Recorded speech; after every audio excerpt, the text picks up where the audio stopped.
you're thinking? I know what you're thinking. 6'7", size 14 shoe. No, I'm not a professional basketball player. Yes, I can play basketball. No, I will not do it for you. Yes, I can dunk the ball. No, I will not do it for you. Yes, I played basketball in high school. No, I did not play basketball in college. Yes, I enjoy the sport. And no, I do not know any professional basketball players. Those are the questions I get everywhere I go, no matter who I see. Why? I'm a walking stereotype. 6'7", black man, bald head, got to be a ball player, am I right? It's a given. It's expected. I get it. It's okay. Everywhere I go, people say, do you play basketball? Do you play basketball? Do you play basketball? I say, no, I'm really into miniature golf. Me and that windmill. Get it every time. Well, it's something that I deal with everywhere I go, all the time, no matter who I see. People think that I'm a ball player, but that's not who I am. Now, there's some good things about being tall and some not so good things about being tall that just kind of go in my life. Some not so good things about being tall: airplanes. Yeah, you think you have no leg room in an airplane? I have no leg room in an airplane. I get into a plane and I immediately start to pray. Not that the plane stays in the air. I pray, please don't lean the seat back. Please don't lean the seat back. Please don't lean the seat back. And what do they do every time? That's right. Lean the seat back every time. And that wonderful headrest to keep you nice and comfortable, well, yeah, that's in the middle of my back. So I'm really no comfort there. Cars aren't great for tall people. I'm telling you, it's, those, what do you call them? Minis, Fiats, those smart cars. Yeah, they're terrible little death traps. They're horrible. I feel like I got to fold up like origami in order to fit inside of those things. So airplanes are no good. Cars are no good. Doorways, ceiling fans, shower heads, spider webs. These are all major issues in the world of tall people. So those are the things that are not so great with being tall. And there's some other things that are absolutely fabulous about being tall. Number one thing for me, random autographs. People think I'm famous because I look like a ball player, and it's okay. Everywhere I go, people are always wondering, am I some kind of ball player? Am I somebody famous? And you know where it happens the most? In airports. Why? Because people do people watching in airports. And for some reason, they are brave, and they come right up to me. Very interesting. Years ago, when I first got married, my wife at the time worked in the travel industry. And because of that, we were very fortunate that we went to Greece for our honeymoon. Absolutely gorgeous place, wonderful place. Now, I believe the national sport in Greece is soccer, or football, as they say, but a very, very, very close second is, what do you think? That's right, basketball. Basketball. I did not know that. You think I look like a ball player now? You should have saw me back in my 20s. So we get to Athens, we get to Greece. They're not shy. They come right up to me. Do you play basketball? UNBA, UNBA, UNBA. I kept telling them, no. My wife said, idiot, yes. I said, I am? Yes. You're NBA all day, every day. I was, oh, okay. They said, UNBA? Yes. Oh, wonderful. What team? I said, Timberwolves. I'm sorry, but nobody knows who's on the Timberwolves. I got free drinks, free meals, free tickets. It was wonderful. It was awesome. We went around the Greek islands, and we went to this beautiful island, Mykonos. We ate at this fabulous, beautiful little cafe next to the water, windmills in the distance, beautiful. I tell you, if you go to that cafe right now, there's probably a picture of me and the owner like this. He thought it was famous. I got a free shrimp cocktail. At any rate, growing up to be as tall as I am, it comes with a lot of great things and some not so great things. Here's the thing. When you're growing up as a young child, looking the way that I am, an African-American boy, or just being bigger than everyone else, there's certain expectations they have of you. They expect you to behave better. They expect you to be smarter, to be more mature than everyone else. In actuality, you're really not. They even think that you're going to be better academically. Now, I'll be honest with you, I was not that great academically. I had a horrible time at times. I could not spell to save my life. I tried so hard. The whole understanding of grammar and phonics and things, it got past me. But I did my best. I also was not great with math. I remember this one time in fourth grade. Fourth grade, the math teacher, we had a math race. So we had this math race, and all the students were lined up, and he had all these different math problems up on the board. And then he would say, go. The first person would run up to the front. They would do the math problem, come back, pass the chalk, and the next kid would go up. And we wanted to see which line would get done first. A little bit of pressure, a little bit of competition, but it was to build those skills. Well, my anxiety was over the top. I'm thinking, why me? Why am I in this? Why am I dealing with this? I'm horrible at this. And as I'm standing in line, I look across, And I realized I'm going to go up against the best girl in class, the best student in class who's awesome in math. I'm like, oh, why me? Here we go. So as we get closer to the front, I realize we're well ahead, easily a whole person and a half ahead. All right, come on, Steve, you got this. So the person runs back. I grab the chalk. I run up to the front.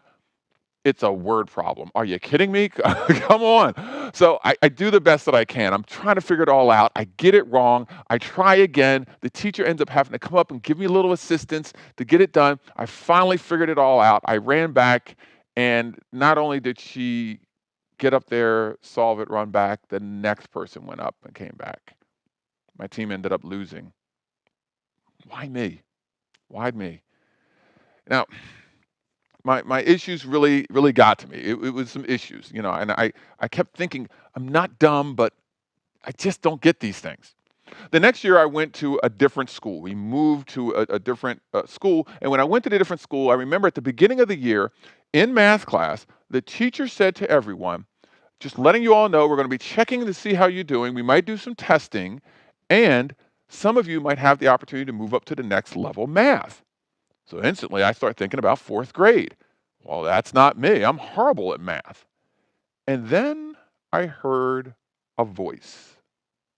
The voice said, why not me? Why not you?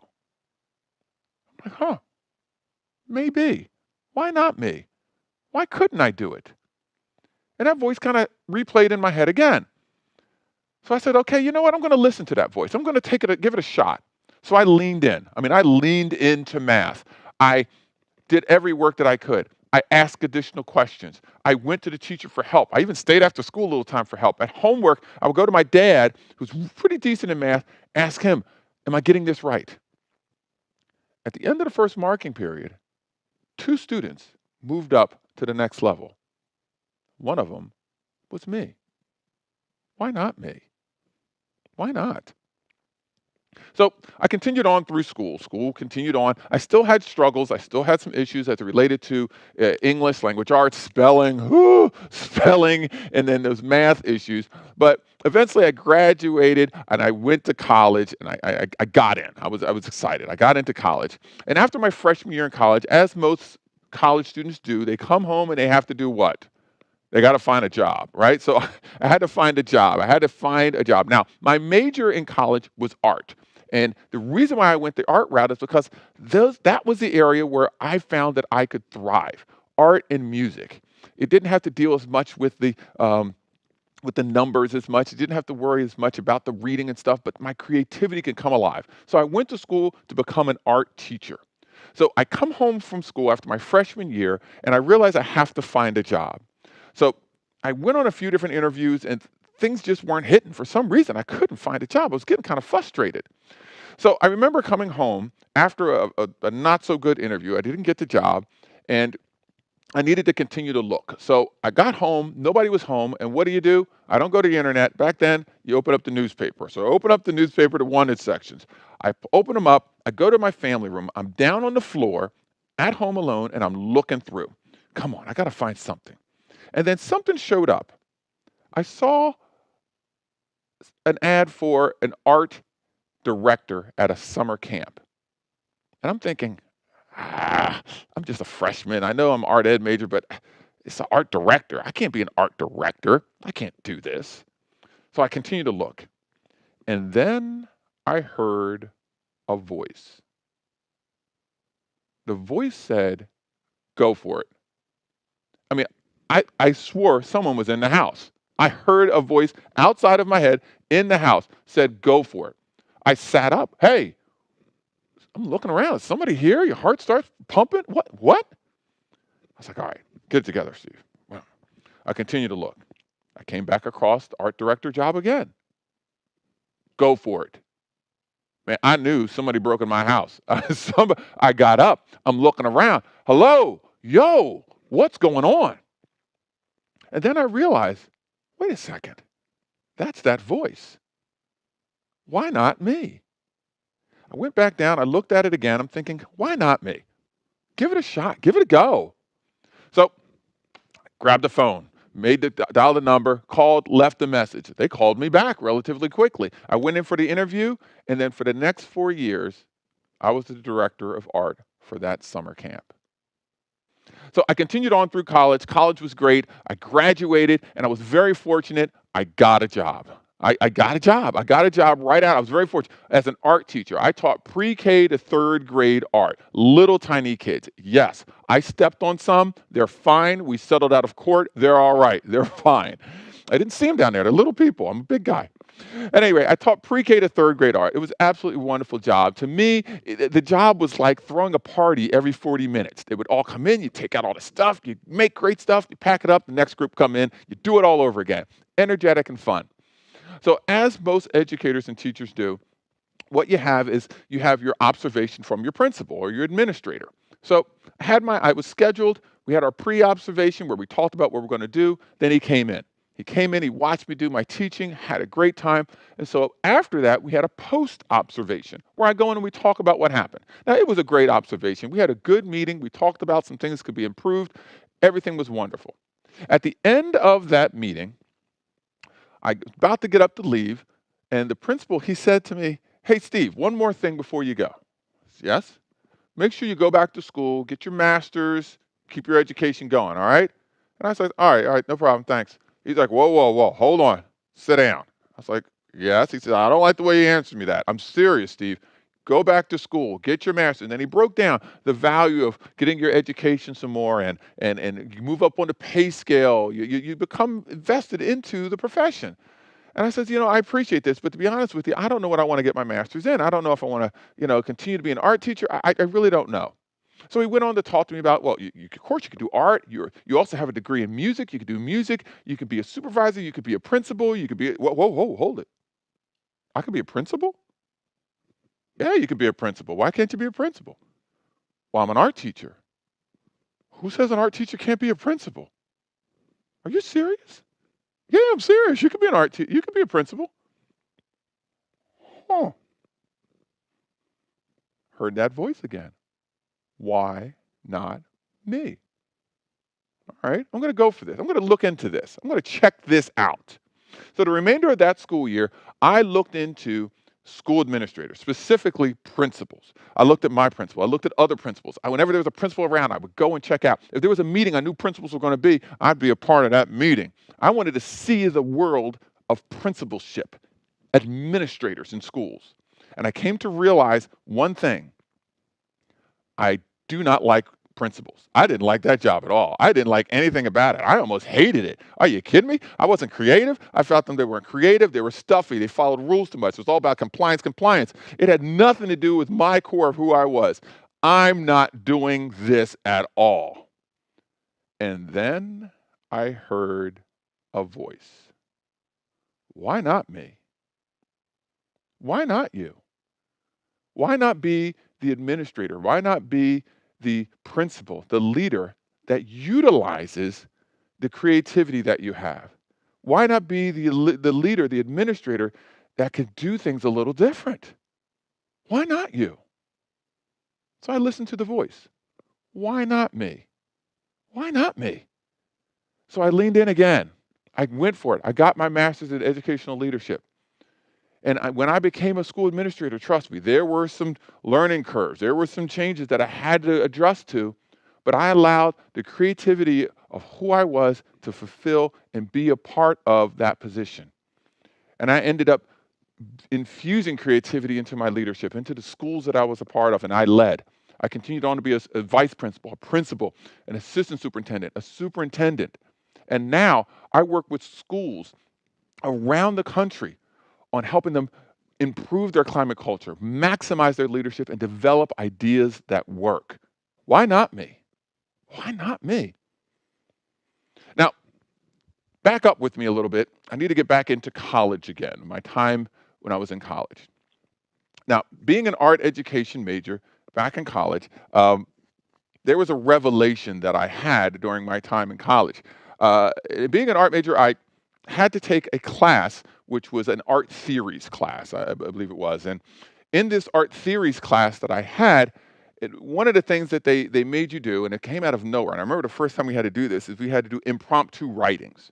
Just, we would come up with a concept or an idea or a thought that we've spoken about or discussed in class, and immediately sit down, write a whole paragraph, write an essay in class about it. So I remember the first time that this happened, and oh my gosh, you want to talk about anxiety again. Why me? Words, numbers, all that thing. Jumped right back up. So I wrote it all out. I did the best that I could. Turned it in. The next time that we had class, the professor, she pulled me over after class and she said, Steve, I have to say, the concepts and the ideas in your essay and your writing was phenomenal, far beyond everyone else in class, although it was very difficult to read it. You had a lot of spelling and grammatical errors. I was like, yeah, I know, that's just the way I am. It's kind of difficult for me, but I'll be all right. And then she said, are you dyslexic? And my response was, what'd you say about my mama? I mean, I didn't know. I had no idea what you were talking about. I never even heard the word before. Dyslaka who? What? And so she says, dyslexic. I'm like, I don't know. So for a very short time, she explained about what dyslexia is. Dyslexia is a perception disability. And when you perceive words and numbers and certain things, it kind of gets mixed up into your head. You may have problems with spelling. You may have problems with number sequencing and some writing and some reading, things like that. And it turns out about quite possibly 10% of the population in the world may have some form of dyslexia. And so after listening to her, I said, well, to be honest with you, that sounds like my whole life. So she suggested, says, do me a favor, go to the student center and let them know and make an appointment to get checked to see if you have dyslexia. I said, all right, sure, I'll do that. All right, no problem. So the next time that we had class, she saw me. She said, Steve, did you go get checked? I said, yeah, I forgot about it. Okay, I'm on it. I'll get it. Next time that we had class, Steve, did you go? Oh, Steve, gotta go. Okay. Third class, next class. Steve, did you go? Yes, I went. She's like, no, you didn't. I said, no, I didn't. Then the next class she came, she didn't even ask. She said, Steve, come here. At the end of class, she brought me up. She says, come with me. I said, okay. And so after class, we started walking, and she walked me to the student center. She had already made an appointment for me right after class to get tested. And it turns out I'm dyslexic. I'm not a little dyslexic. I'm a lot dyslexic. Here's the thing. In finding out that I was dyslexic, it's a disability. It's something that's a hindrance. But even though I knew that I had dyslexia at that moment in time, thinking back over my life of all the challenges I had and the things that I did, it didn't hold me back. The reason why it didn't hold me back was because of that voice. Why not me? Why not me? And I start to think, if I knew I had dyslexia way before, would it have changed anything? I don't know. That's a hard answer to come up with. But knowing the attitude and the thought process of why not me, it can push you forward in life, or it can hold you back in life. Now, I'm going to switch a little again for you guys here, and I know there's a big question that everybody has, and that is, how come I am not a basketball player? I mean, come on. I mean, I'd say I'm not, but look at me. How come I'm not? And in my intro, I did say that I did play basketball in high school. Yes, I did. I was pretty good. I wasn't the greatest out there. No, but I was pretty good. I held my own, right? And I had to work hard at it. And the reason why I did play basketball in high school, in junior high and into high school, is because, and you look like me, that's what you are expected to do. This is what you are supposed to do. So I really leaned in and I pushed hard to make sure that I could play and hold my own in basketball through high school. Now, when I had started applying for colleges and looking at places, I noticed the school that I wanted to go to, and I said, I want to go visit there. So we set up a time, we're going to go for the visit, and part of our visit, we wanted to go and talk with the basketball coach. So when we went to go visit, we made a special trip to go talk to the basketball coach. We went and we talked to the coach. He says, look, you seem like a great guy. Unfortunately, I really don't know you that well, and everything like that, but let's send me your tapes and then we can figure something out. So I was like, okay, that's cool. I mean, the school had a great art program. This is where I think I might want to go. So I went home, I got my VHS tapes, sent the tapes to the school for them to see. We started talking a little bit. He says, look, this is great. He says, look, you still got to get into the college on your own. But if you get in here, you join the team, you get on the team, you do well, there's a possibility that we can get a partial for you your following year. Because what I'm seeing, it looks like something that we want to have happen. I'm like, you know what? I'll take that. Let's go for that. Let's do it. So I got into the college. I went there. So I'm thinking, I'm in college. I'm here. I made it. Let me go down and say hi to the coach. So I went trucking down to say hi to the coach, say, hey, man, I'm here. I can't wait for the year to start. Everything's great. I go, I knock on the door, open it up. It's a completely different person. The coach I spoke to resigned. He left. Brand new coach is in there. He doesn't know me at all. So I say to him, hey, my name is this. This is what it is. And he's just like, look, I don't know you for anything. You got to try out like everybody else. I'm not giving you a thing. So I'm thinking, why not me? I could do this. Why not me? I'm the man. So when basketball season came around, I signed up. I said, let's go. First practice that we had, right? I'm pushing. I'm showing everything that I got. I'm moving. I'm shaking. Those upperclassmen, they're trying to put it on me, but I'm holding my own, right? A little beat up, but I'm all right. Second practice that we have, I go at it even harder. I'm doing what I can. I even dunked on an upperclassman. One of the assistant coach pulled me aside after. He says, hey, I see you, man. You're doing a good job. I'm like, yeah, I got this. Got this. After that second practice, I went back to my dorm room. My knees hurt, my back hurt, I was tired, I was beat up. I looked in the mirror, and I'm thinking, why not me? Why not me? Why not focus on what it is that I want, what I really want to do? I don't love basketball. I do basketball because that's what people think I should do. So sometimes when you're thinking of that why not me, the why not me might be for what it is that is good just for you, not what others think you should do for why not me. So I never went back. I stopped right then and there. My basketball career was over. I focused on the arts. I focused on the music. I focused on teaching and instruction. And it continued me on to the great things that I had in my life. Why not me? Here's the deal, gang. There's a lot of things in life that are going to come your way. So many different things are going to come your way. And having the idea and the thought and that voice speaking to you. Now, everybody has that voice. You know it is. That voice could be divine intervention. It could be a spiritual thought. It could be your own process. Whatever you feel that voice is, are you listening to it? Is that voice dependent upon what other people think, or is it dependent upon who you really are? You might need to do a little soul searching with that.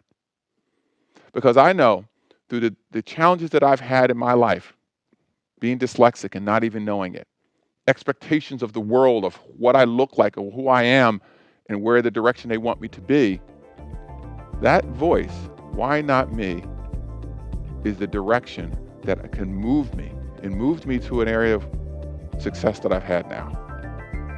Think about that. I know what you're thinking. I know what you're thinking. I know what you're thinking. You're thinking, why not me? Thank you very much.